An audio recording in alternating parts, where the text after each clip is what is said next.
Hello everyone, how are you all? I hope you're doing very well. So in this video, I am going to answer some of the unanswered questions regarding your RRB PO interview. Okay, you all have asked a lot of questions जिसको मैंने यहाँ पर paper पे note down करके रखा हुआ है और वन बाय वन हम सारे के सारे क्वेश्चंस पे सारे के सारे टॉपिक्स पे डिस्कस कर लेंगे, ठीक है? And all of your doubts will be clear then. Okay, so first of all many of you have asked me that provisional degree जो होती है वो ज़रूरी है क्या? येस माय डियर्स पेरेंट्स, मतलब स्पेशली ग्रेजुएशन की डिग्री आपकी मस्ट है, ठीक है? आप अगर ओरिजिनल डिग्री नहीं भी दिखा पा रहे हैं तो आप उन्हें प्रोविजनल डिग्री ज़रूर दिखाइएगा. पोस्ट ग्रेजुएशन अगर आपने किया है, जैसे मेरे केस में यही था कि पोस्ट ग्रेजुएशन किया है but I didn't have my degree, तब तक मुझे नहीं मिला हुआ था तो इसलिए मैंने नहीं दिखाया था, तो that was acceptable. Okay, that means they will just consider your graduation. So graduation consider करने के लिए ही डिग्री मस्ट है and you need to show. अगर आपके पास डिग्री अभी नहीं है तो आप कैसे भी करके अपने कॉलेज से, यूनिवर्सिटी से कांटेक्ट करके और डिग्री वगैरह अवेल कर लीजिए अभी ही, ठीक है? फर्स्ट चीज़ ये हो गई. दूसरी चीज़ एनओसी के रिगार्डिंग बहुत सारे लोगों ने पूछा था. अगर कोई पहले से कहीं पर वर्किंग है, like in my case I was working in Union Bank of India as a clerk, so I was required to provide NOC before interview. ठीक है, इंटरव्यू अगर आप देने जा रहे हैं तो आपको उस ऑर्गेनाइजेशन से NOC लेकर आना पड़ेगा एंड देन जब आपका फाइनल सिलेक्शन हो जाता है तब भी डॉक्यूमेंट वेरिफिकेशन में रिक्वायरमेंट होती है, ठीक है? NOC एंड रेजिग्नेशन लेटर की भी रिक्वायरमेंट होती है.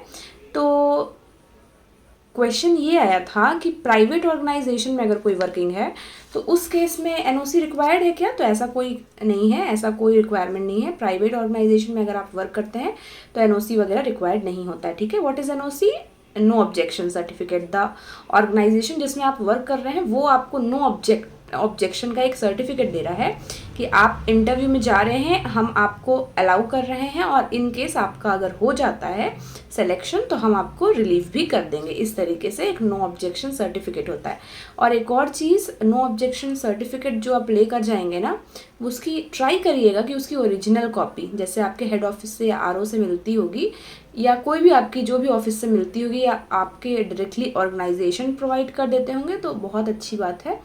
ओरिजिनल कॉपी ले जाने की कोशिश करिएगा बिकॉज आरआरबी पीओ के इंटरव्यू में लास्ट टाइम हमारे यहाँ पर तो मेल कॉपी से भी मान गए थे बट आईबीपीएस पीओ इंटरव्यू वगैरह में एनओसी का ओरिजिनल कॉपी मांगा गया था, ठीक है?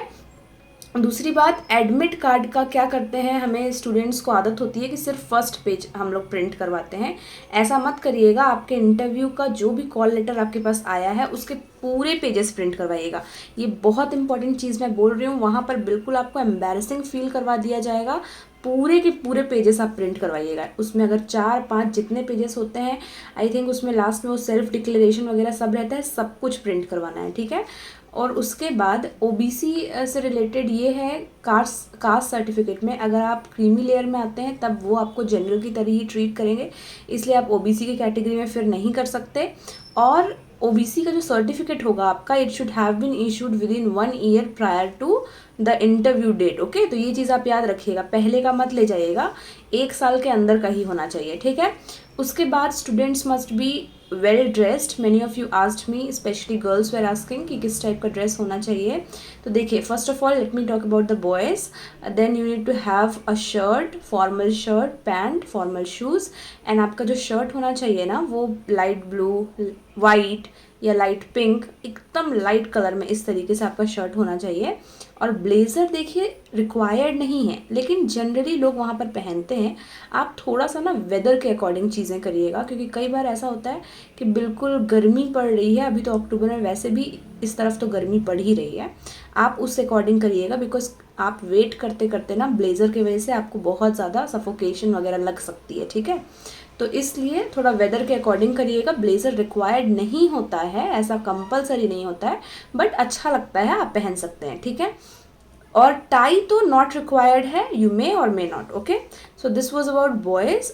गर्ल्स के बारे में बोलूँगी कि एक आपका ड्रेस हो गया कि आपने भी शर्ट और पैंट बिल्कुल फॉर्मल से पहना हुआ है विथ फॉर्मल शूज़, ठीक है?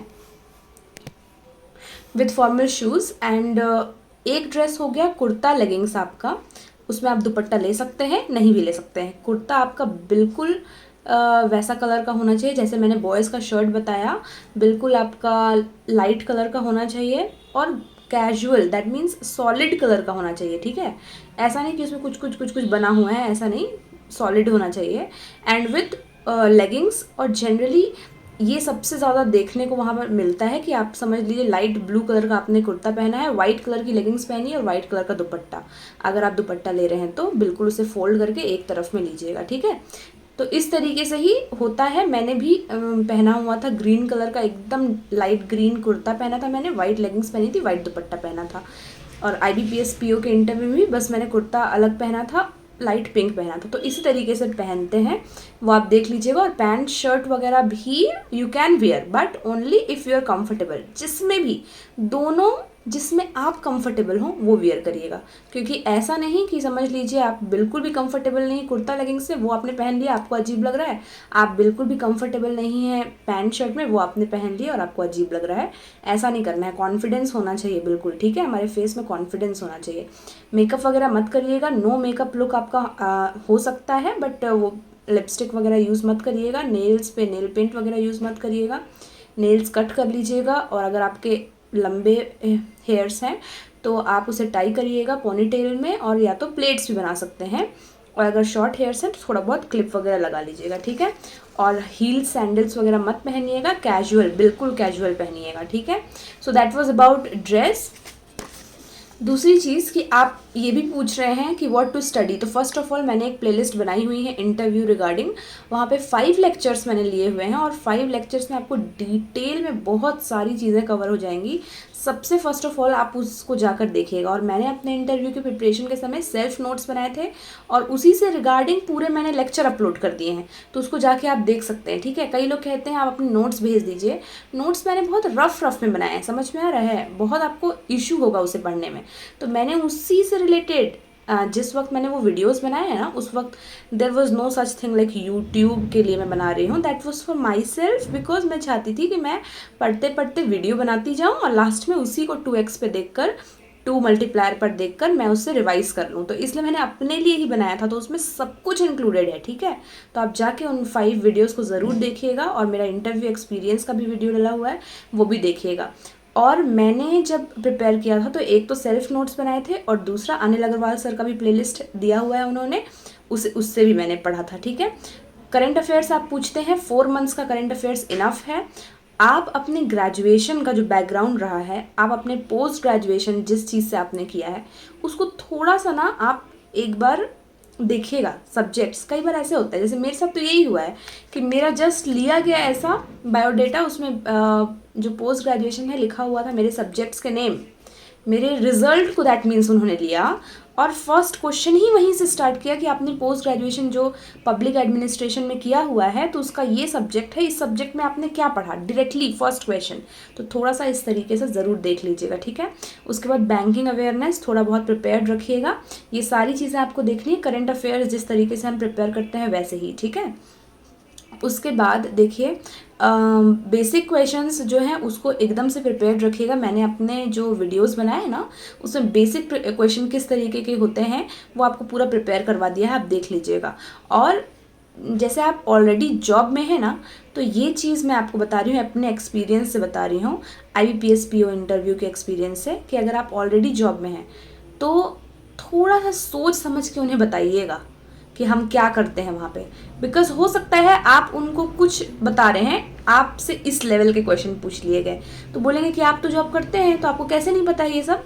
तो ये चीज़ आप ध्यान रखिएगा। आप अगर ऑलरेडी वर्किंग है तो ज़्यादा बोलना भी सही नहीं है, ठीक है, थोड़ा सोच समझ कर बोलना है। और NOC वाली बात मैंने आपको बता दी, ओरिजिनल कॉपी इंश्योर कर लीजिएगा कि उसे ही रख लीजिए। एंड ओरिजिनल कॉपी नहीं भी मिलती है अगर आपको तो देख लीजिएगा, मेल कॉपी चल जाएगी RRB PO के इंटरव्यू में, लेकिन IBPS PO के इंटरव्यू में नहीं चली थी last time. And one thing more, बहुत सारे स्टूडेंट्स मुझसे ये पूछते हैं कि ये सारी चीज़ें जो हम डिस्कस कर रहे हैं उसमें से अगर कुछ हम नहीं प्रोड्यूस कर पाए तो क्या होगा। तो नहीं प्रोड्यूस कर पाए तो देखिए it depends upon bank to bank, area to area, state to state कि क्या होते हैं, बट जनरली डिक्लेरेशन बेसिस पे आपको फिर वहाँ पे होल्ड कर दिया जाएगा। डिक्लेरेशन बेसिस पे आपसे मांग लिया जाएगा, जितना एक्सेप्टेबल होगा उतना ही, ठीक है। ऐसा नहीं कि हर चीज़ में आपको अलाउ कर दिया जाएगा। तो जो ज़रूरी चीज़ें हैं सारी की सारी वो रखना ज़रूरी है। आपको इंटरव्यू एक्सपीरियंस वाले वीडियो में मैंने बताया हुआ है कि क्या क्या चीज़ें आपको लेकर जानी है, वो वीडियो ज़रूर देख लीजिएगा, ठीक है।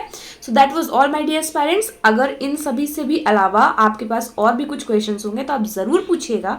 इसी टाइप का एक वीडियो बनाकर फिर से मैं आपके जो क्वेश्चंस हैं उनको एड्रेस कर लूँगी, ठीक है। So that was all. This is Sabia signing off. See you all in our next session. Till then stay happy, stay blessed, keep learning and thank you for watching. Bye bye.